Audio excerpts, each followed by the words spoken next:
ನುಡಿದರೆ ನಿನ್ನ ಬಿಡುದು ಕಲ್ತಾನೆ ಹೇಳಿದಯ್ಯವ ನೋಡು.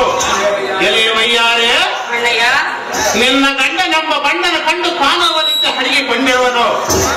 ಅವನ ಕಂಡಾಕ್ಷರ ಅವನ ಎಡೆಬಳಿಯ ಬಿಗಿದು ಬಂಧಿಸಿ ಬಿಡುವೆ.